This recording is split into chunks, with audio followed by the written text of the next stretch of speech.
Hello, welcome to this webinar for the TWAS on Open Science. My name is Melanie Imming. I'm an independent consultant from the Netherlands, Europe.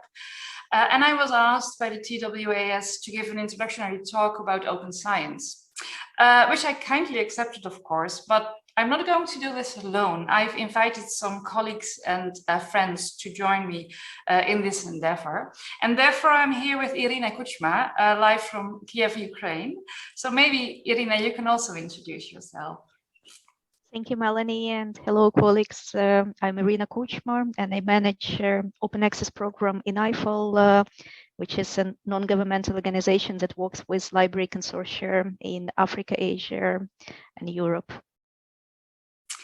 Yeah, and what we're going to do today for you is that first I will give a very brief introductory talk about open science, and then we go to Iryna and she will talk us through a few of the misconceptions about open science. And after that presentation, we will be joined by our colleague Dasapta Erwin Irawan, who is also our friend from Bandung, Indonesia, and he will explain a bit about the situation in his area and also about his first steps. And later on, we'll be joined by Dr. Ndjido, who is a director of Institut Sénégalais de Recherche Agricole from Dakar, Senegal. So let me grab my slides and then I will start with the first presentation of this webinar.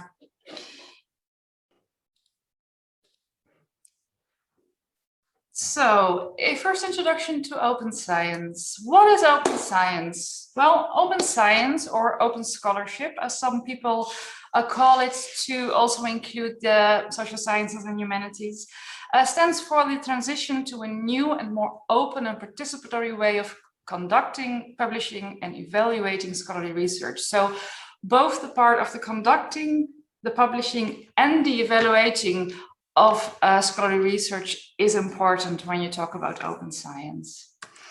And open science is an umbrella concept. So there are lots of different elements that you can put under the umbrella. And different people from different domains have different terms that they put under there. And also over time, a few elements are added to this whole concept, which is not a problem, if you ask me, as long as you ensure that all these different things adhere to the overall concept of being as open and transparent as early as possible.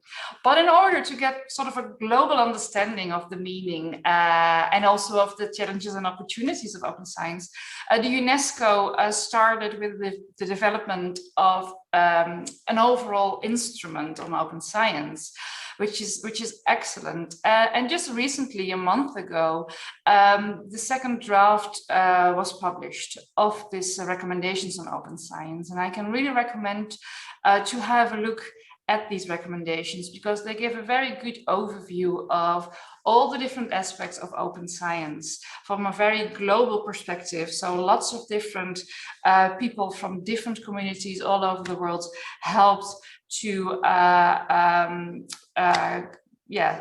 come up with these recommendations. Why is open science so important? Well, if you look at what the UNESCO says about open science is aiming to make scientific knowledge openly available, accessible and reusable for everyone, to increase scientific collaborations, and also the sharing of information for the benefits of science and society. And for me, that last part is really important there as well, because it's not just about how you work with your colleagues or how you share with your colleagues, but it's also how everyone in society can benefit and sometimes also can be included in the whole process of science. And this leads to more robust scientific results. It leads to more efficient research and also to faster access to scientific results for everyone. And if you look at how long certain people are already working on open science, which is around 7 to 8 years now, and also open access was started a long time ago, open access to publications, you can already see that there are different publications who really have the data on how sharing your results really make your scientific results more robust, etc. So it's not just something new. There are already outputs that really prove this. Yeah, in a rather good way. If you look at this whole concept, for a lot of people who are advocating for open science, this is just how science should be, you know, standing on the shoulders of others, sharing, learning from each other, trying to get to new insights as soon as possible. So open science for a lot of people is just science done right. For me, it's really important that people understand how society can benefit from these things and how we have to try to get rid of certain barriers. And this is a tweet from almost a year ago from someone who says, hey, you know, the large scientific publishers should not just temporarily open up research results because there is something important going on at the moment. This should be done all the time for all research, because there are always people for whom it is really important to open up and to work together to get to solutions to problems as soon as possible. And of course, this was because of the start of the COVID pandemic, but there are so many other reasons why research should open up. So this, for me, was a very telling tweet. So hopefully this gives you a short insight on the why and the concept of open science. And now I would like to briefly introduce you to how you can do open science. And I think one of the most important things to realize if you're thinking of opening up the way you work is open science is not just doing everything open or not. It's about taking different steps towards openness. And depending on your domain, depending on your community, depending on your institution, the first steps to take can be very, very different. So as long as you see this as an opportunity to broaden what you do and to take the first easy step, see how it goes, and then look at another step, makes it easier to start with opening up the way you work. And another very important thing to realize is open science does not mean that everything has to be open, because there can be very legitimate reasons to not open up everything. For instance, personal privacy, national security, competitiveness. And for me, it always feels like just look at the things that can be open first, and we can work from that. And therefore, a very important saying goes, you know, open science means as open as possible and as close as necessary. And Iryna will talk you through a few more misconceptions later on in her presentation. But these things for me are really important when you think about what can I do to open up my research. So what can you do? Well, there are lots of different things, and I just wanted to talk briefly through a few of them. For instance, you can publish in an open access journal. There are various ways to do so. If you look at, for instance, what is called gold open access, you just pay in order to open up your article immediately. But there are also a lot of other journals where you don't have to pay as the researcher yourself, because, for instance, different institutions from all over the world pay these costs for you, or there aren't a lot of costs because there's a lot of voluntary work, etc. So there are different ways to do so, and we will talk you through a few of those later. You can share your preprints. You can pre-register your studies. There are different online platforms nowadays where you can do so, and where you can share your outputs as early as possible. You can join an interdisciplinary research project or reach out to others in the open science communities to see what the opportunities are. And again, it's about looking for things that are possible And this really depends on your specific situation. You can also start involving citizens, or as I would like to call them, informal researchers, because sometimes they are trained, but just not affiliated in your research, like for instance, patients, farmers, community archaeologists, etc. And again, there are lots of online platforms where you can find information about how others have done this. You can share your research data, or you can share reproducible analysis. For instance, one of the initiatives that I really like is ReproHack, where people voluntarily give their analysis to a group of people who try to reproduce the outcomes. And it's really good because it's helpful for the people who try to hack your research, but it's also very important to learn yourself about things via that concept. And that is something that you can just find online. It's a growing community who does these things. And most importantly, reward when you see others doing transparent work as well. So in open science, because so many people are already sharing their outputs, you can really benefit from that, because you can reuse things. You can reuse presentations, but also reuse data analysis, all kinds of things. And as long as you reward others, they're fine with it. And for me, that is just a really cool thing, to be able to really feel like a community if you work that way. So that was just a brief overview of a few things you can do. There are lots of more things to do as well. It's also good to talk a bit about the benefits of going open, because if you do these things, you know, what's in it for you, or what is in it for us? Well, for instance, open access publications and shared data get more citations and a lot more media coverage on average. Again, there are some studies who really prove this for a series of different communities.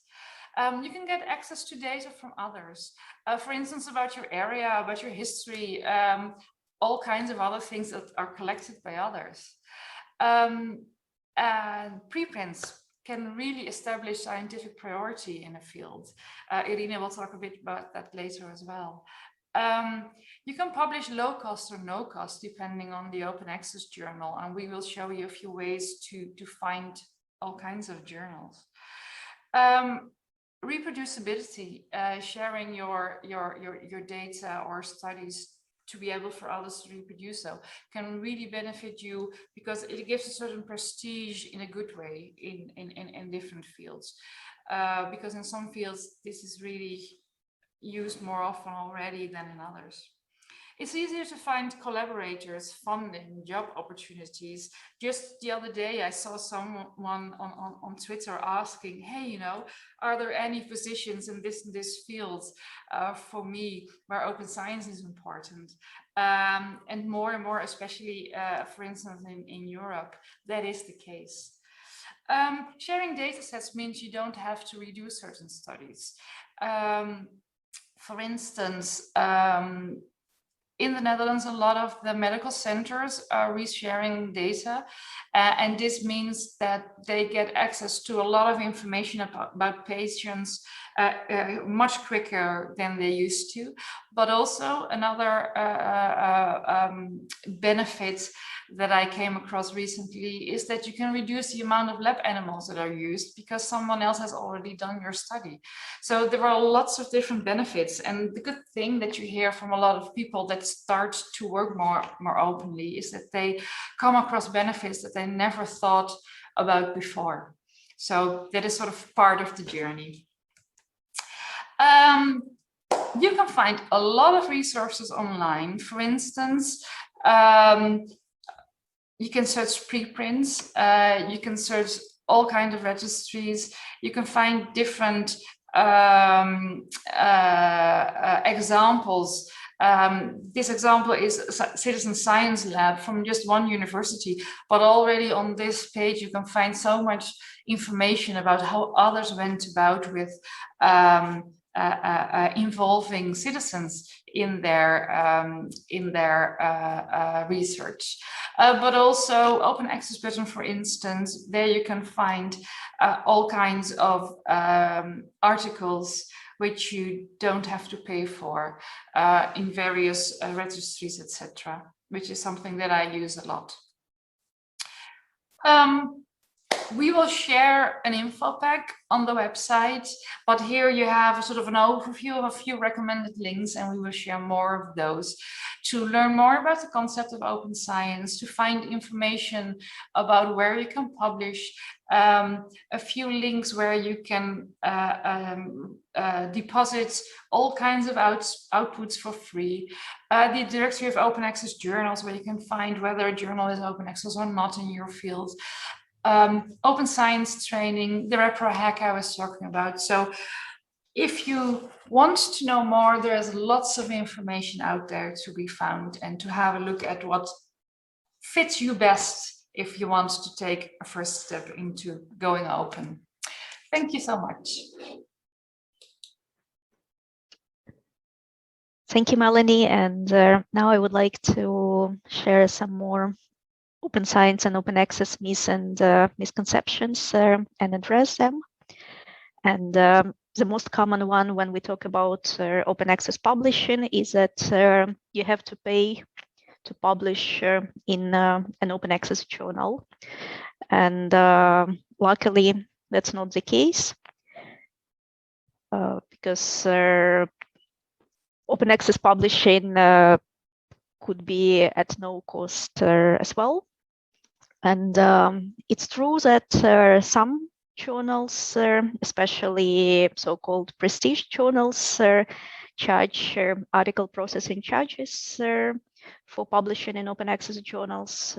And in traditional scholarly communication model, libraries or institutions would be subscribing for scholarly content and cover publishing costs for future journals articles. But in open access, when access is free and open to everyone, there are no subscriptions, there are no upfront money, and publishers came up with an idea to charge article processing charges, and they don't jeopardize peer review or anything. They are paid after the review process and the approval stage. And it's true that some of them are really, really high. But the good news is that it's still a small minority of publishers who charge for publishing in open access. It's less than 30%. And a good way to find an open access journal publisher that doesn't charge is to go to the directory of open access journals, and it's a global directory of quality peer-reviewed open access journals. And as you can see, as of now, there are over 16,000 journals, and almost 12,000 of them don't charge for publishing, don't charge so-called article processing charges or APCs. So if you click on journals without APCs, you can find a journal where you can publish your work, and you wouldn't need to pay.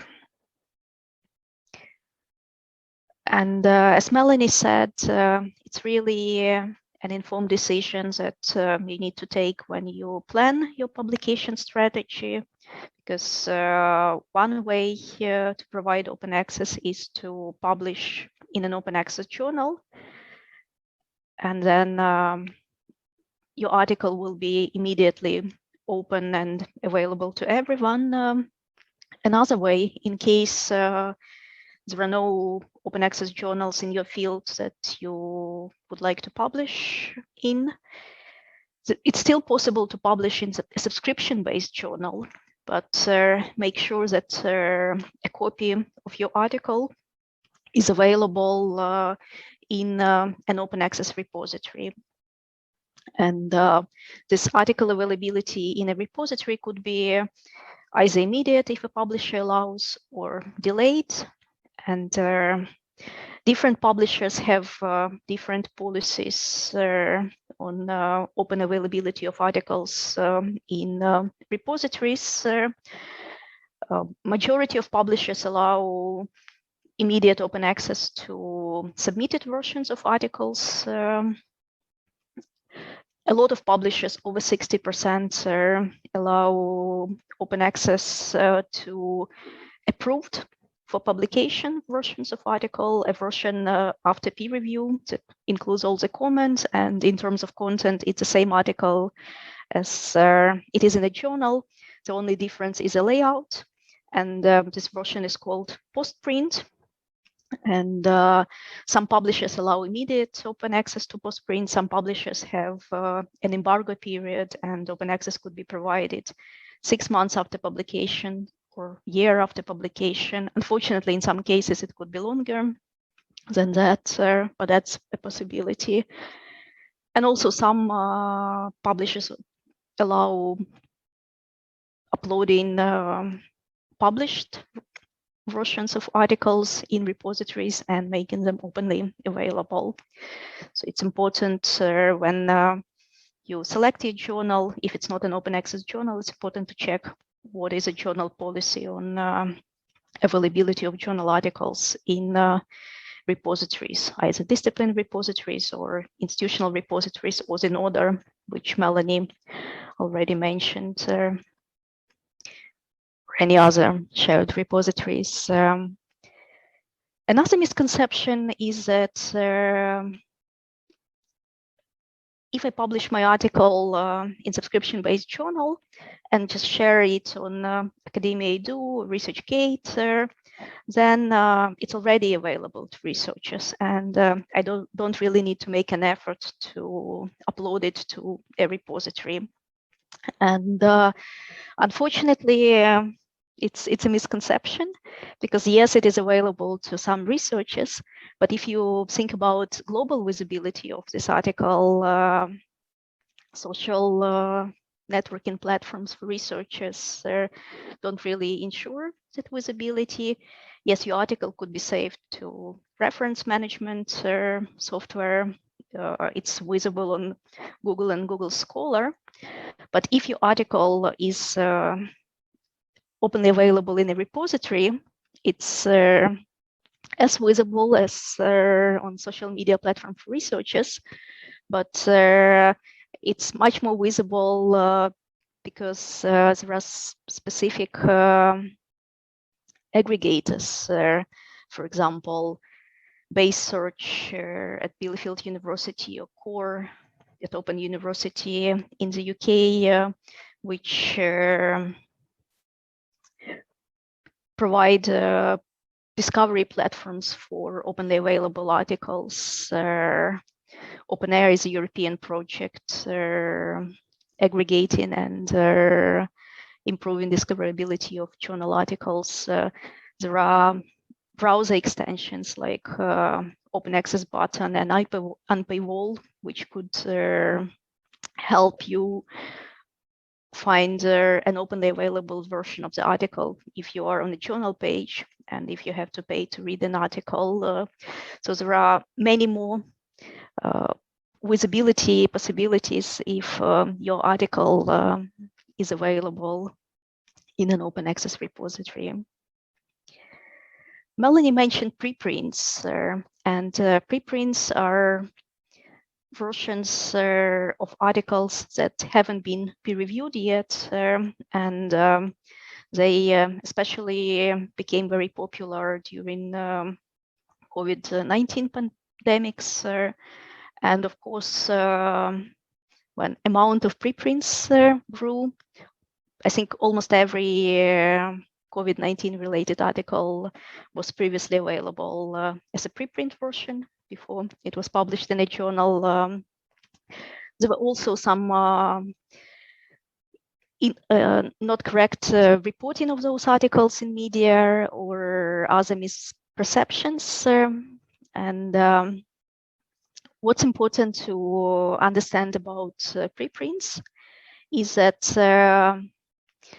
like Melanie said, they allow you to establish your priority for your discoveries, and you shouldn't be worried that you'll be scoped, because preprints have been around for some time and there were no cases like that.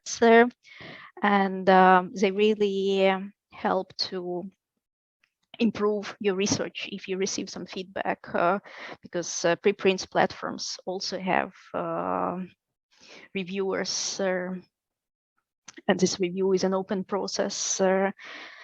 Preprints are journal compatible, which means that journals don't mind publishing articles which have been previously made available as preprints.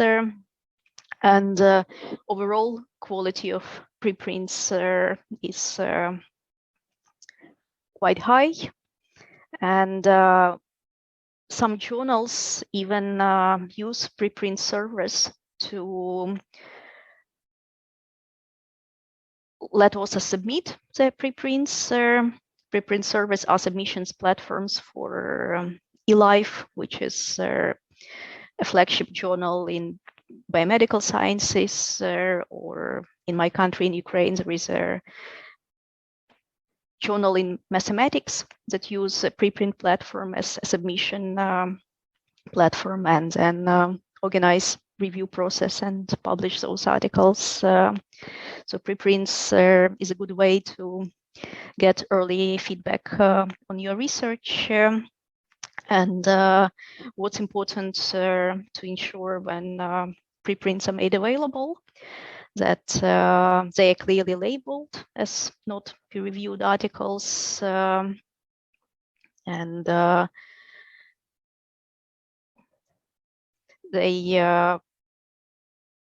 content in them is presented in a way to ensure that there are no misconceptions from journalists or maybe non-experts that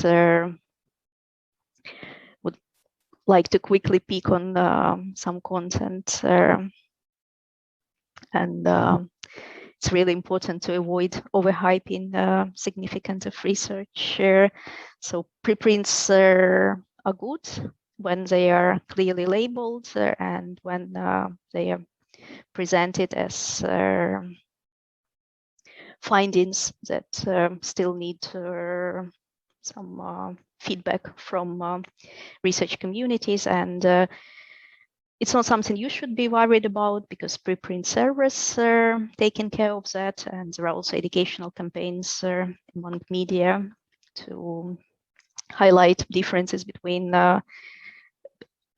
non-peer-reviewed and peer-reviewed versions of articles. When we talk about data sharing, there is also a similar misconception to sharing early versions of journal articles, that if I share my data, I'll be scooped. And like with preprints, there haven't been really any cases of scooping when researchers were sharing their raw data. And it's good if you not only share data if you can, but if you also pre-register your work. Melanie mentioned a pre-registration website where you can describe a project you are working on, and you can provide as much details as you want, or as little details as you want if you don't want to be sharing your methodology approaches, etc. at the early stages. But it's a good way to find collaborators, because there were many cases when researchers started collaborating when they figure out that similar research is going in different research groups, and of course it makes sense to join efforts. And when you don't only share your data, when you don't only pre-register your research, but also when you share your preprints, you can make sure that you claimed your research priority, you get increased citations. It's interesting that nowadays in certain disciplines, especially high energy physics, a lot of citations come from preprints version. So overall, over 36% of citations come from prior associated preprints, and then feedback from community. And it's also proof of your productivity because it shows that you've been working on an article, because as we all know, sometimes it takes years to get an article published. When we talk about data sharing, a common misconception is that I have to keep and share all the data I have.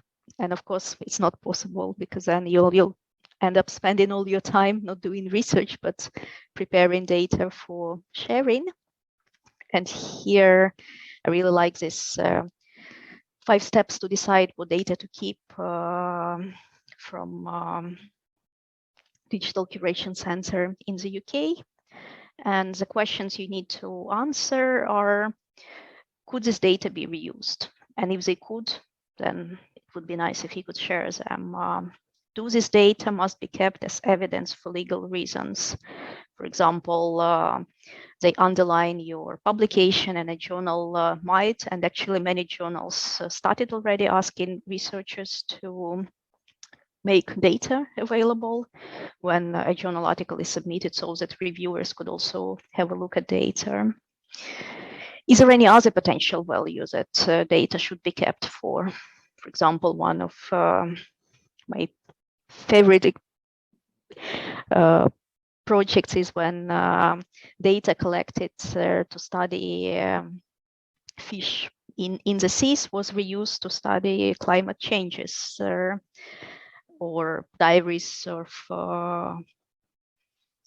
families in the 19th centuries were used to study rare diseases in the 20th centuries. So you never know what potential for reuse is and what value is. And if it's possible, it would be good to keep that data. But then, of course, you should also consider costs. If it takes too much effort, too much of your time, or if you have a lot of data and you need to store them somewhere, then maybe costs are higher than the benefits, and it's easier to reproduce the data. So it's really up to you to evaluate those criteria and decide what to keep. And it's also good if you don't only share data, but if you also make code available needed to analyze the data, and when you also describe your workflows and open up your workflows to let others replicate your studies. And of course, if you work in a research group or if you work in an institution, you're not the only one who decides on whether data would be shared or not. It's something that you will need to discuss with your collaborators, with your research participants. If you have commercial funding, then you need to make sure that it doesn't violate your agreement with commercial partners. You also need to check what requirements data repositories have, or publishers, because maybe publishers have specific requirements, how they would like to see your data shared. And many more institutions started introducing data sharing policies, and also many more funders started introducing. So if you have funding from one of them, it would be good to check what their requirements are and align them. And like Melanie said, it doesn't need to be all or nothing. There are different steps that could be taken to practice open science, and it's a new way of doing things. It helps you to save your time, and it might take a little bit longer to ensure that data are clearly described, or it's an additional effort to upload your journal article in a repository, but it's really worth doing that. And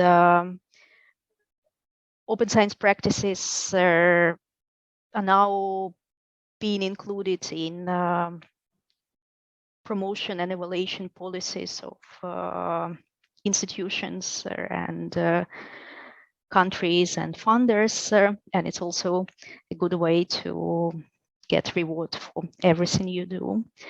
And it's not an unclimbable mountain, I reassure you, and let's hear from researchers practicing open science.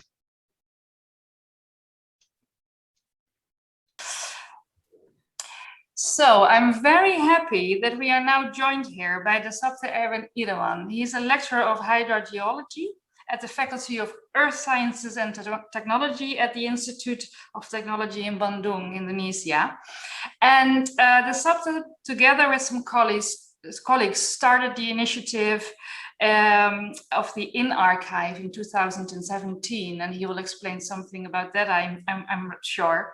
And in 2020, he started the RIN archive. So Dasapta, we're very happy that you are here and that you are willing to answer some of our questions and tell us something about your experience with open science.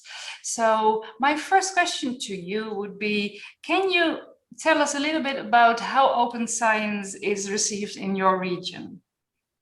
Okay, thank you, Melanie and Irina. Thank you for having me in this interview. So, open science in my region, which is in Indonesia, is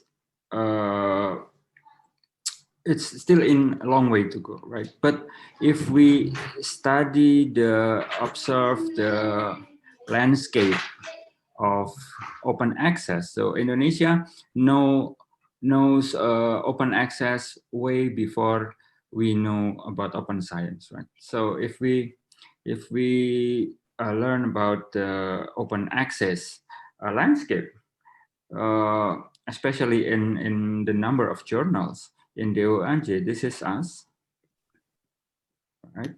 In with 1,800 or so open access journal, and for the second position is UK, and then Brazil, and so on.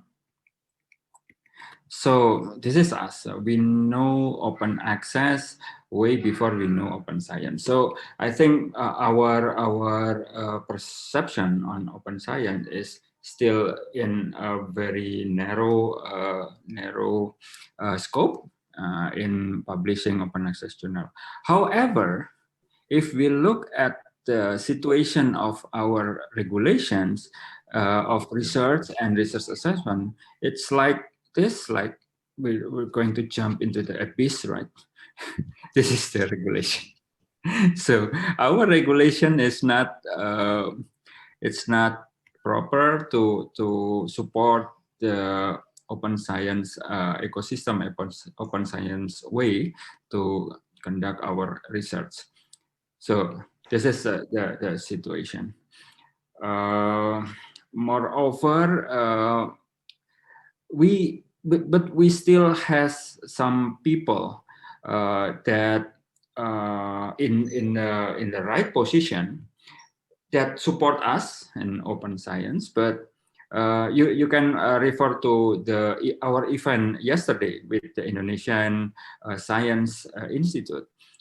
We have several people, but these people are not in the perfect place, right, to say this is how we do science, but it's not there yet.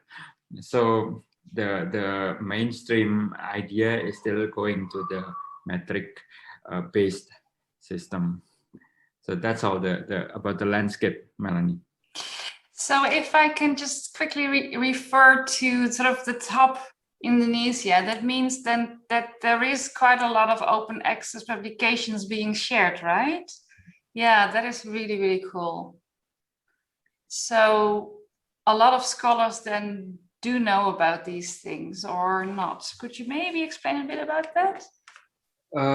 Yeah, most of my colleagues think about open science is just in the sense of open access, right? But by publishing in open science journal, right? Publishing in open science journal, and then in order to go open access, most of them would say they need to get another fund, right, for the APC. So I don't know what's wrong, because on the other side, we have so many scholars that started an open access journal without fee, without APC, voluntarily. And then on the other side, there are these people that say, okay, I want to go open access, and then I need to go to these journals, and this journal asks for APCs. So I think there's another component in this landscape. That is the prestige component. Yeah. That is not the 1,800 journals in Indonesia. Only less than 5% of those journals has the element of prestige, and the most of it don't have it. So people are still going out to go with open access.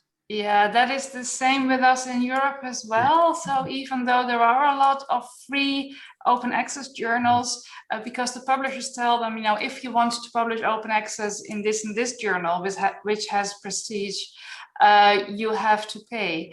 And sometimes they don't even know that, for instance, their institution can take care of that, or that there are other options as well. So I think it's a question of awareness, that we really have to explain to people what the difference is between open access, gold open access, where you have to pay for the article processing charges, the APCs, and the free open access journals, which can also have good peer review and which can also, you know, have prestige within a smaller field. Yeah.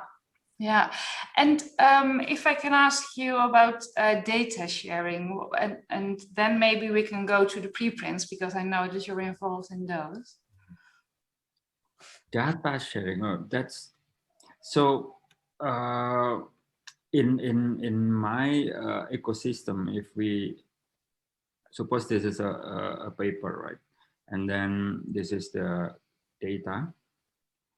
So the people in Indonesia is still think that the data is their property. Mm-hmm. Yeah. So most of them would only publish their data along with the manuscript.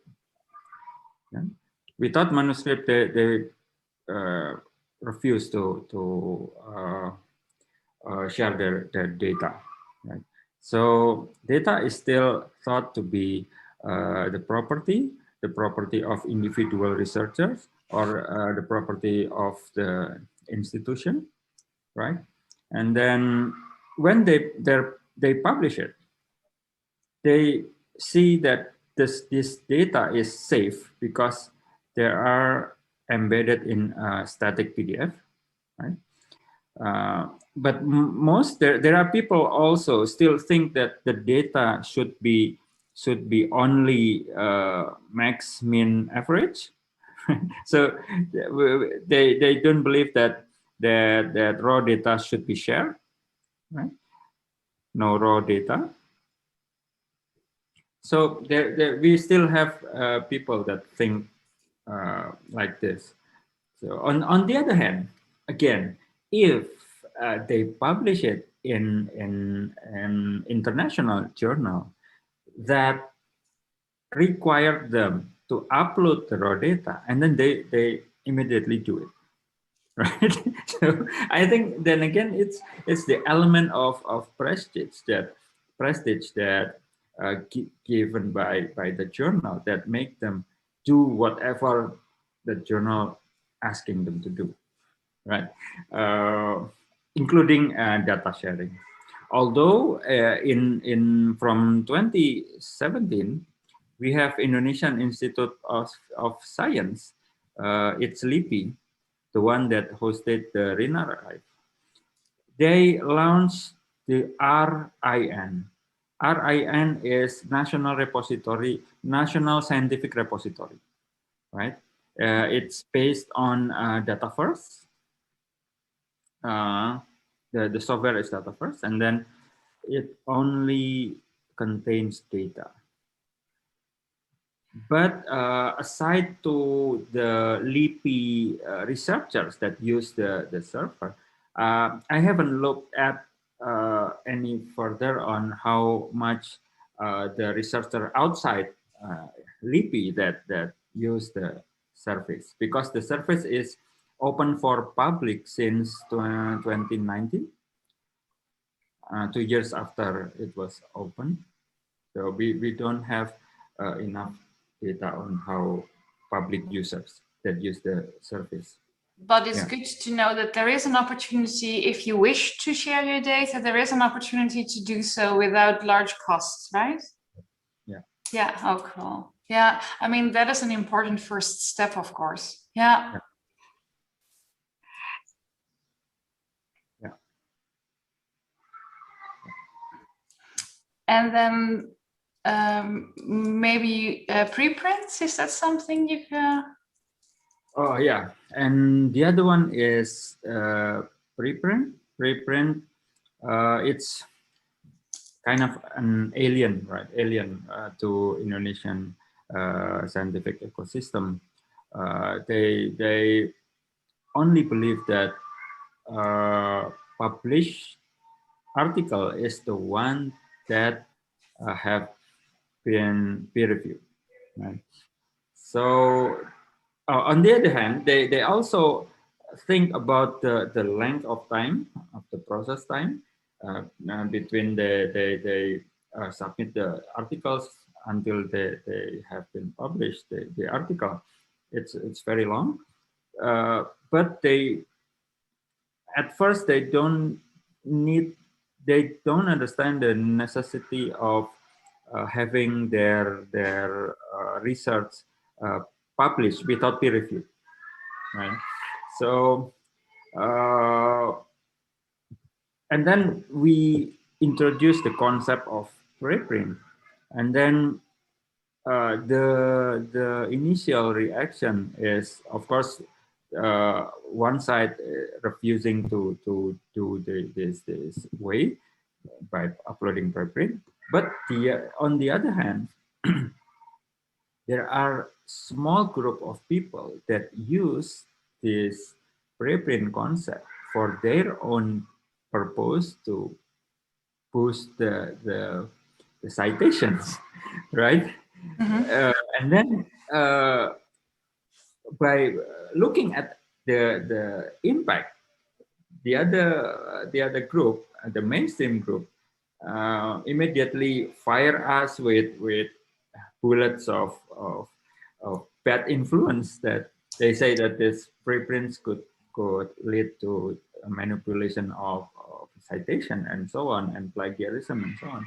So we need to start back from zero to educate people about this. One story is about the finding of COVID detection using using breath. Yeah, Indonesia has found one. The name is Genos. Yeah, Genos, and then they keep the results until they have this what you call it, release, approval of release of the tools. But on the other side, on the other hand, they see another tools just released this I think it was this week, the Spironos, I guess. I forgot which country invented this, but the inventor write the preprint in medRxiv. So these people read this, but they still keep their technology inside. They wait for the patent to be released. So I think still prestige still in their way of thinking, although it's related to COVID, right? Yeah, I believe Spyro knows is Dutch. Dutch, yeah, I think Dutch, yeah. The inventor of Spyronos write their result in Medarchive as preprint, but this one, this is from UGM. With all due respect, I'm very much respect their work. Yeah, I don't have a problem with that. But on the other hand, I have still a problem that people still think of patent.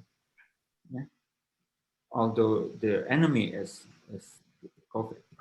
Yeah. Common enemy. It's enemy. Uh, it's an international enemy, but still they wait for this.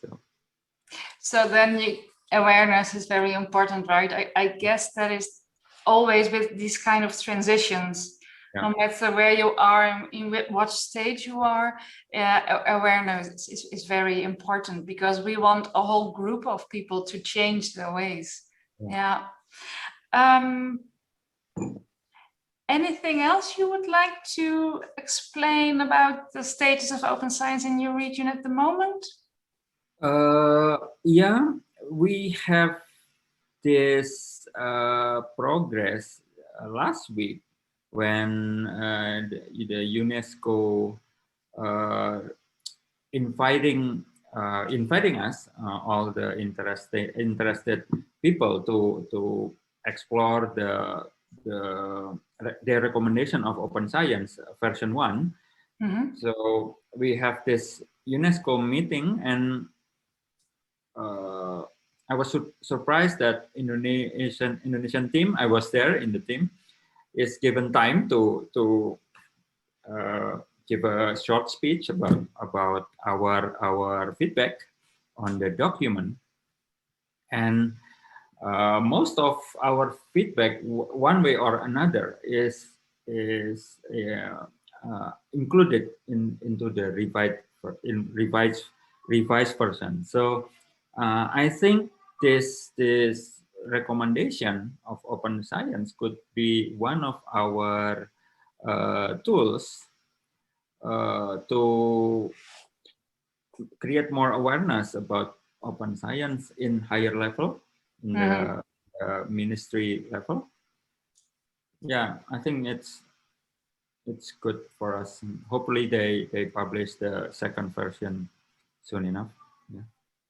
Yeah, an Indonesian contribution at this meeting was very valuable, and it was excellent that decision-making people in your country already aware of open science benefits.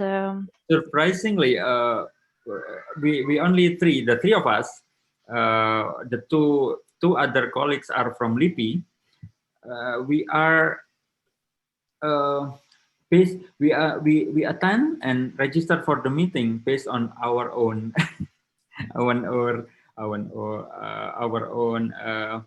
what you call it, our own initiative, right? So we're not instructed by our, for me, it's my rector of my university, and LIPI is the chief of LIPI. We don't get the instruction to attend, but we attend on our initiative. So we kind of using every way that we could, to share the increase the awareness on open science. And I was wondering, what was the reason that you started practicing open methods? Because you mentioned all this prestige and tradition and everything. Why did you do it differently? I think it was based on our own experience, right? So when I was, I'm taking my undergraduate study in 1994 until 1998. And then after that, I never go out from my university. I never went out. I never worked outside the academia. So I was in the administration of my university since in the beginning, very beginning of my career, right? Because my supervisor is appointed with so many assignments from university. So this is me, right? So yeah, the name is Professor Kenny Juanda. So he dragged me along. This is me to this to the administrative side of managing university. So I knew firsthand when my university first adopting Scopus indexing, and then Times Higher Education Ranking and QS. It was early 2000. I was in the office of quality assurance in my university, and he is the chief of the office. So I know about this thing since the very beginning, early 2000, and also in my other next education. This is I'm doing my master, and then this is I did my PhD all in the same university. So I know the progress, and I know the challenges. I know the problems. So it was the element of prestige. This is the first, and then one of the it's patent. One of the component is the how the researcher can produce patent, and also international articles. Always this. So every activity in my university is most of it or all of it going to this checklist. So I think this could divert the researcher, the teacher from their preliminary mission, right? Building university for the community. Instead of doing that, they're building the university to chase the rankings. So that's my first concern, Irina, about doing this. So yeah, so I keep telling people to widen the road a bit. So you can still doing this prestige thing, but just make your road more wider, a bit wider to accommodate this side, the one that initially not it's not the focus, which is the community. I think that was my reason. What was your first step? How did you start practicing open science? Okay. I hardly say it was baby step, because remember the abyss, the cliff that I drew earlier. This is me. Yeah. I think I was taking a not baby step. It's a giant step, because at that time in 2017, I was involved in some community that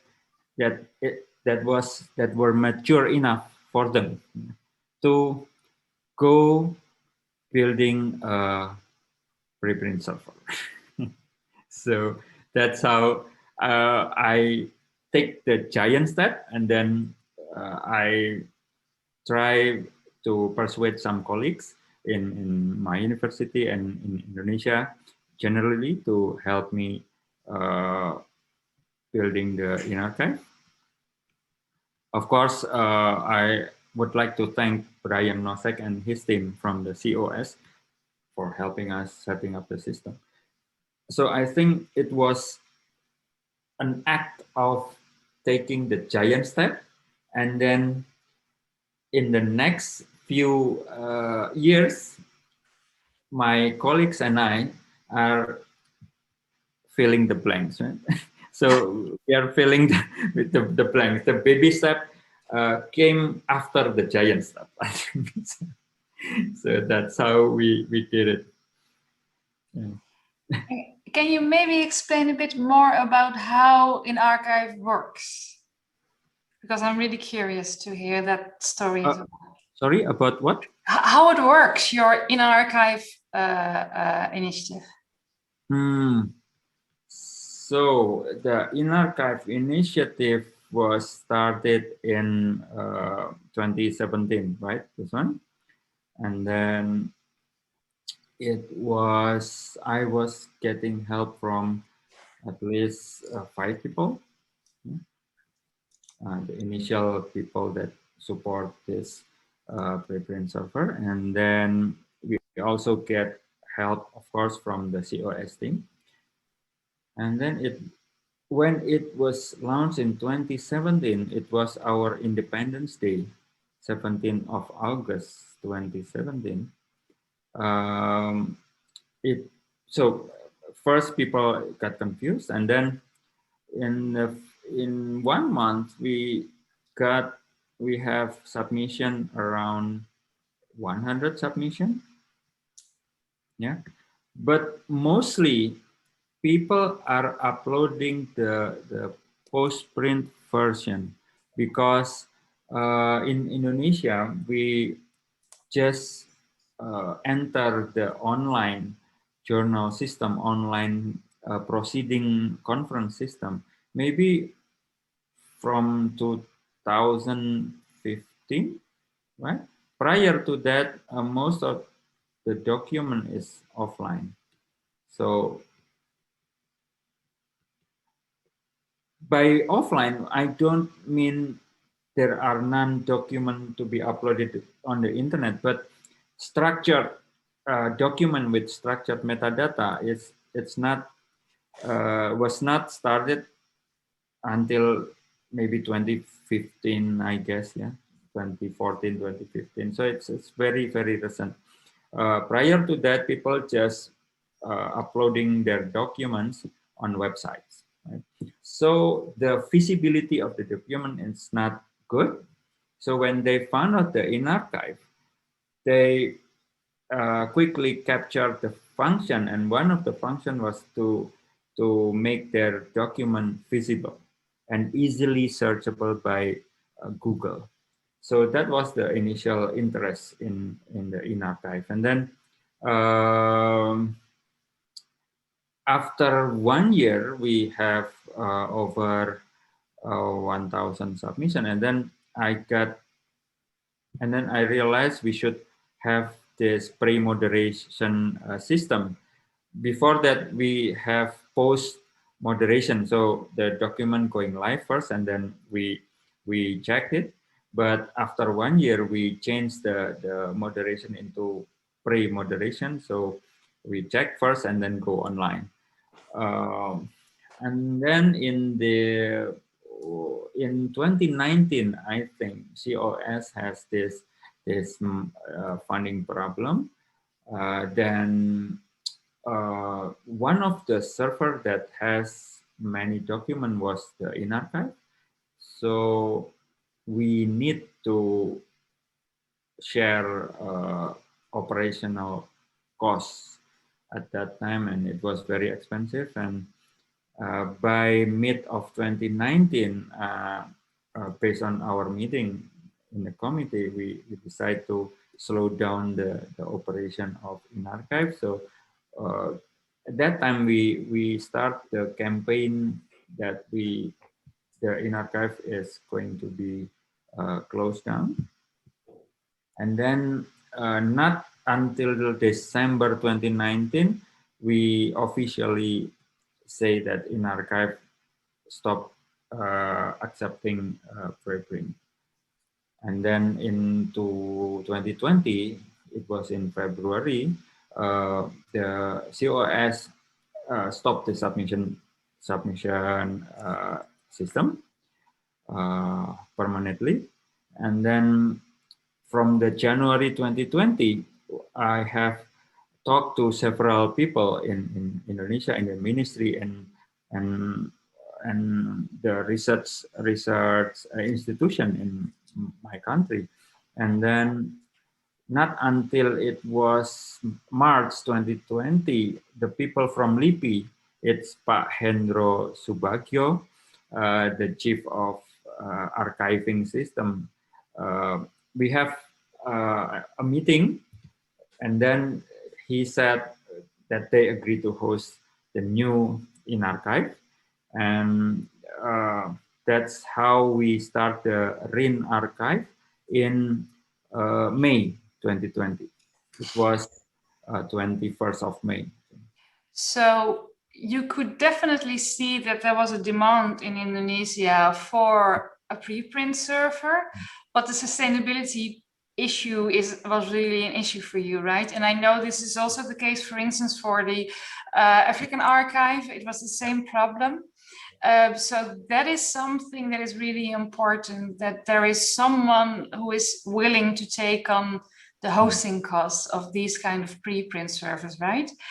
But when you look at the demand side, people do see that there is an added value to these archives, right? To these preprint servers. That's true. Yeah. And even if we look at RIN archive now, there are social sciences, there is a paper on fair data in Indonesia, Zika virus, COVID-19, dengue virus. It's a mix of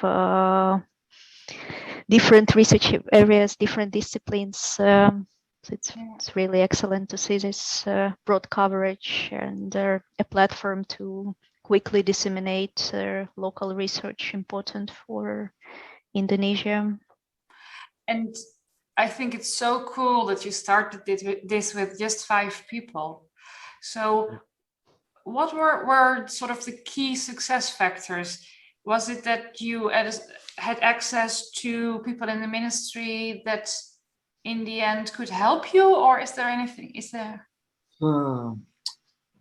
The key success factor maybe to communicate, right?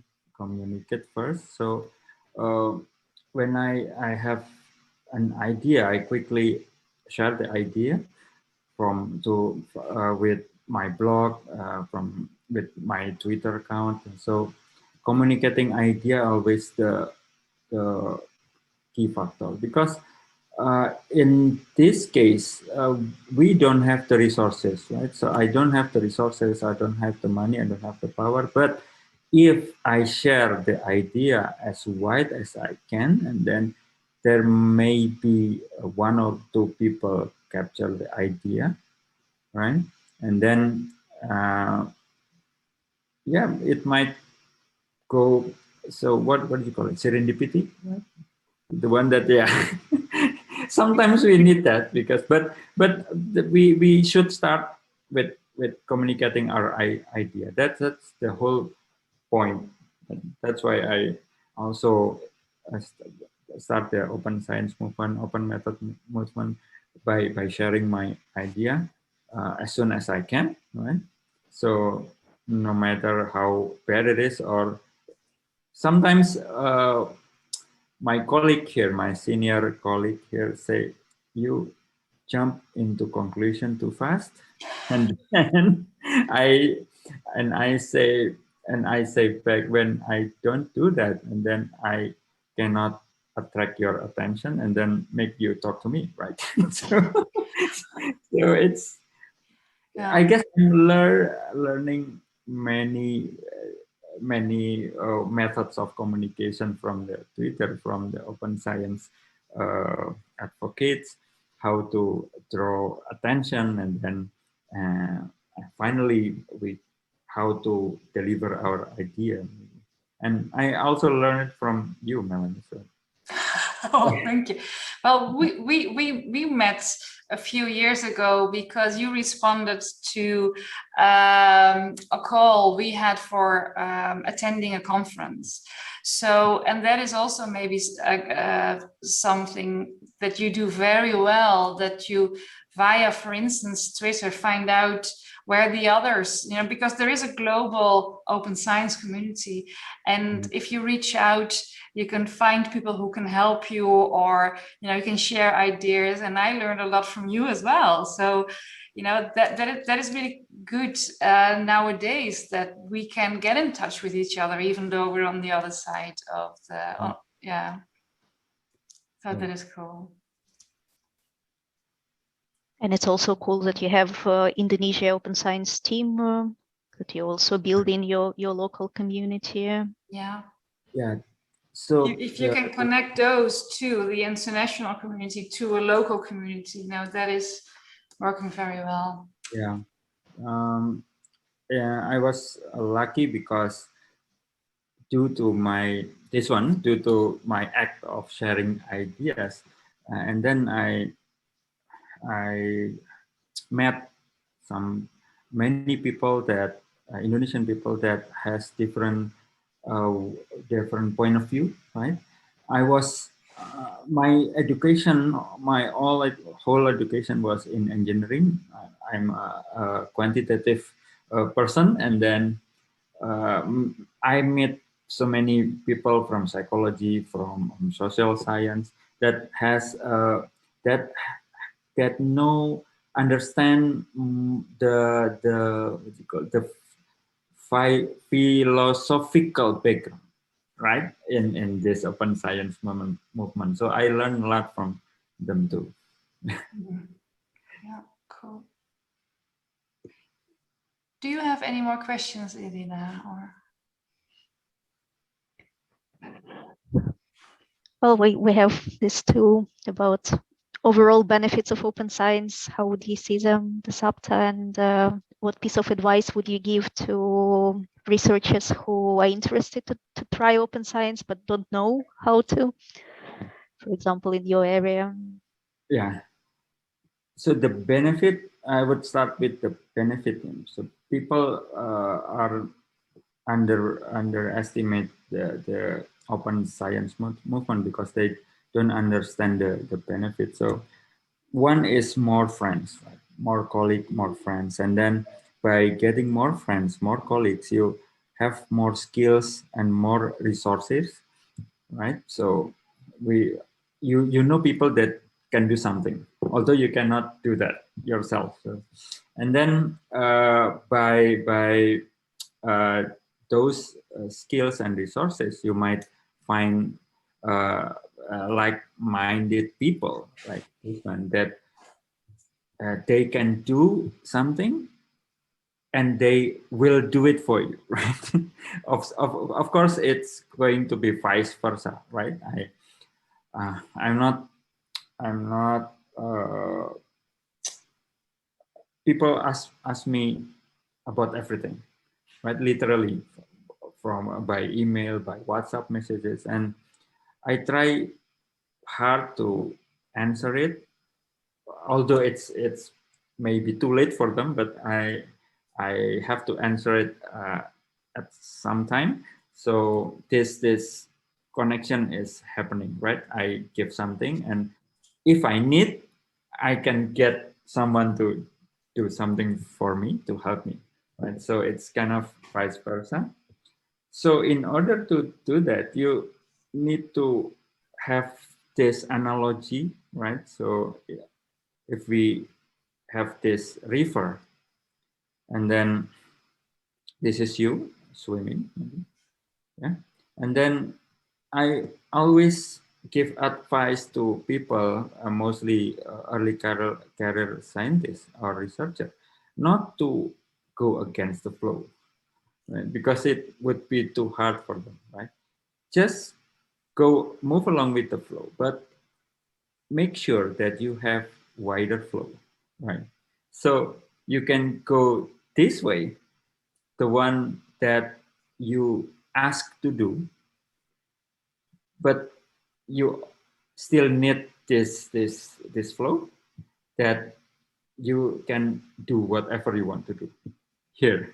So it's going to the same place, actually. Yeah, it's going to the same place, whether it's for you to graduate something, you know, from your education, or you get your promotion. It's going there, but just make sure you have a wider road, wider flow, so you can manage to do the thing that you ask to do and the thing that you need to do. Right? So both can go side by side, I think. Yeah. So I always tell people to do that before they actually in the safe place, right? They graduated, they promoted, and then they can start doing their own thing, right? Following this the open science principles. So I think it's don't take giant steps like me. Just take the baby steps. And it's an excellent advice because it's really, it opens up a range of opportunities, and it's up to researcher to decide what's important and what's useful, what's interesting, and like you said, do this together, collaborate instead of compete. Yeah. Do you have a nice drawing of that river? Because I definitely want to use it whenever I have to explain open science to people. Yeah, I will redraw it a bit, make it tidier. Yeah. The slide and share it to you. It's an excellent excellent example, or an excellent sort of view on how to do this. Don't overturn, don't go against the stream, but try to widen it and find friends. I really like the fact that you mentioned the word friends as well, because yeah, I guess I'm not the only one that feels like I found lots and lots of different friends, and sometimes I haven't even met them in real life, but only online. But it does feel like we're all helping each other. We're trying to help each other, which is good. Yeah. Well, thank you so much for this excellent talk. I learned again from you, and hopefully our audience as well. So yeah, and hopefully we will meet up again soon. Yeah. Okay. For an example about scholarly communication, I just made a T-shirt of mine. Right. So, wow. We have so many ways now to promote our ideas, right? So I make a T-shirt of my paper. Wow, thank you so much, and talk to you soon. Yeah. So welcome back, everybody. We're now here joined by Dr. Kane. Dr. Kane, maybe you can introduce yourself. So good morning. Thank you very much for having me. My name is Ndjido. I'm a scientist at ISRA. ISRA is a national agri research in Senegal, and I'm a geneticist as a background. Well, thank you so much that you're willing to share some of your steps in open science with us, because your story is very, very inspiring. So thank you so much. Can I first ask you, what was the reason that you started with open methods, and how did you start?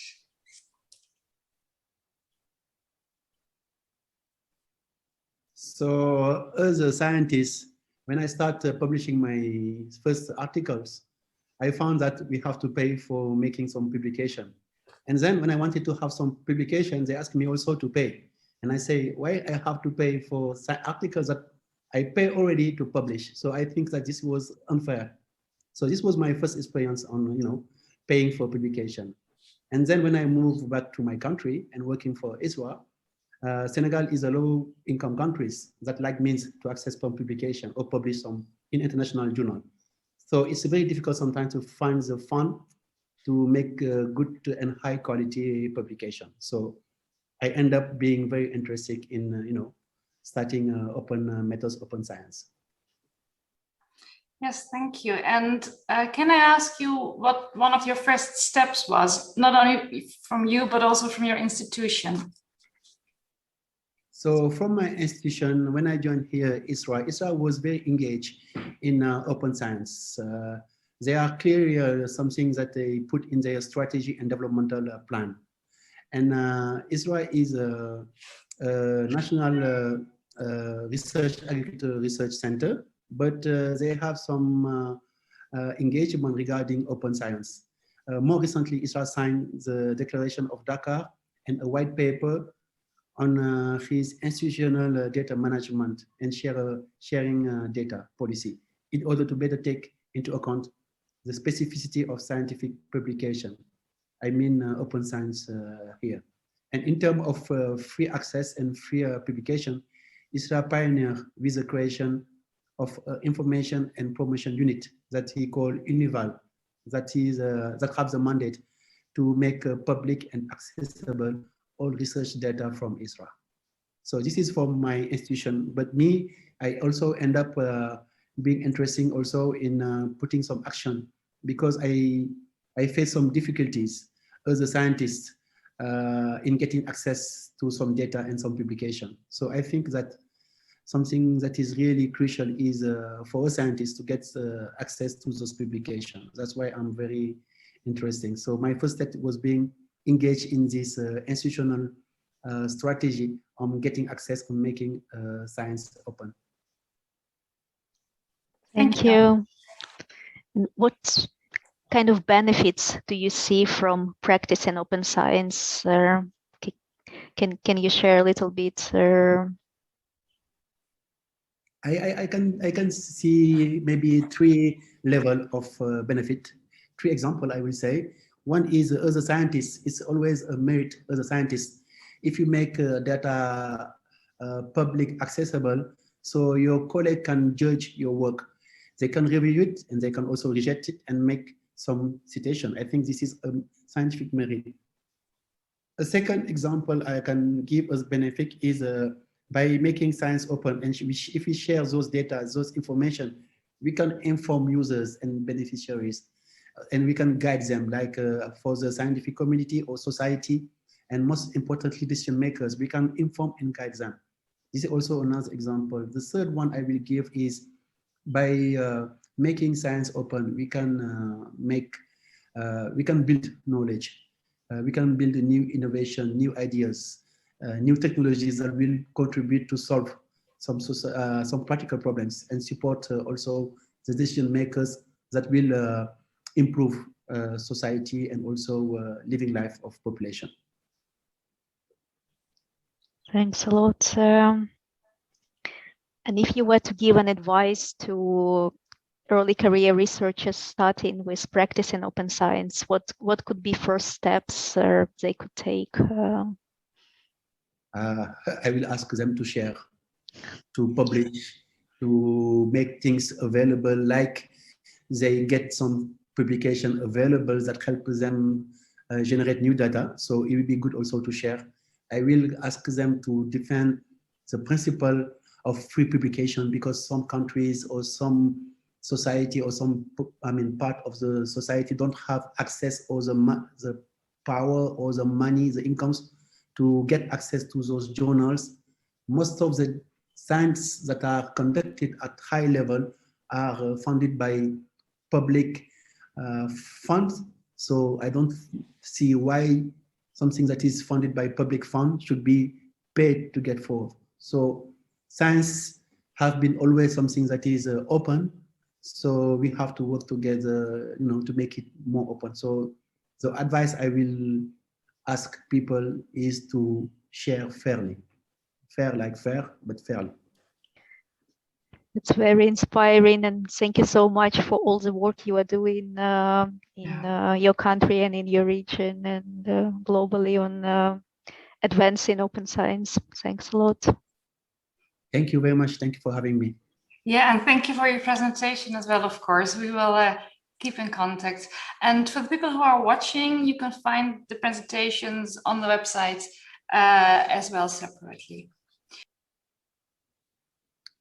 Good morning. My name is Ndjido Kane. I am a scientist at ISRA. ISRA is an agri-research institute in Senegal, and I'm going to present to you our regional center of excellence on dryland crops. as a model of open science. Our core principle is we have a regional program, and I will try to describe you how we proceed to this program.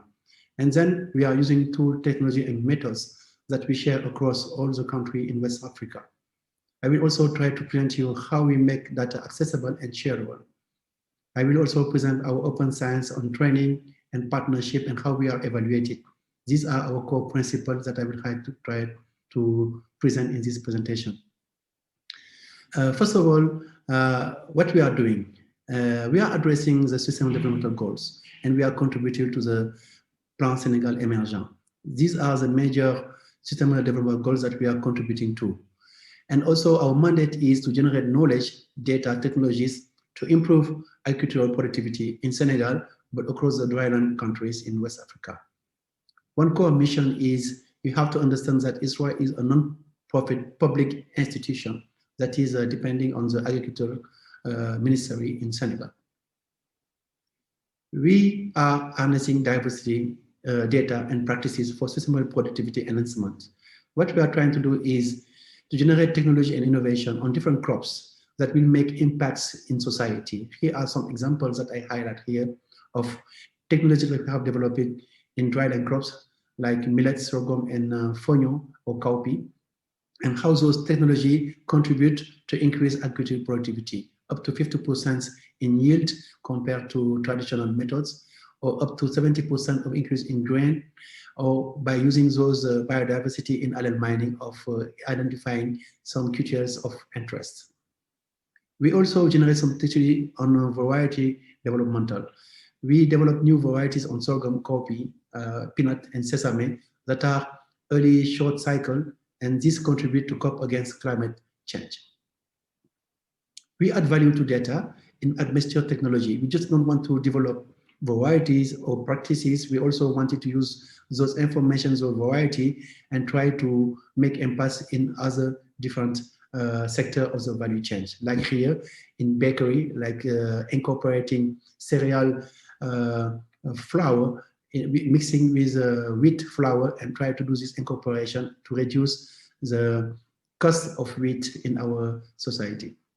And here also the example of diversification of product, of making sorghum malt to increase the volume in the bread. These are some value-added data that we use in administrative technologies.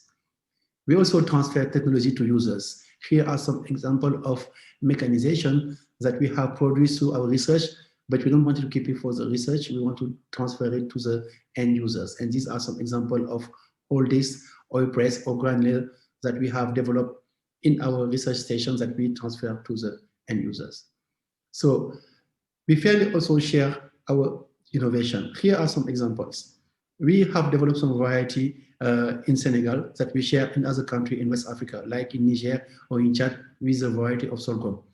The same thing with a variety of peanut that are well adapted in Senegal, but other countries were interested and we transfer them those variety and technology that we develop, like Chad, Burkina Faso, and Benin.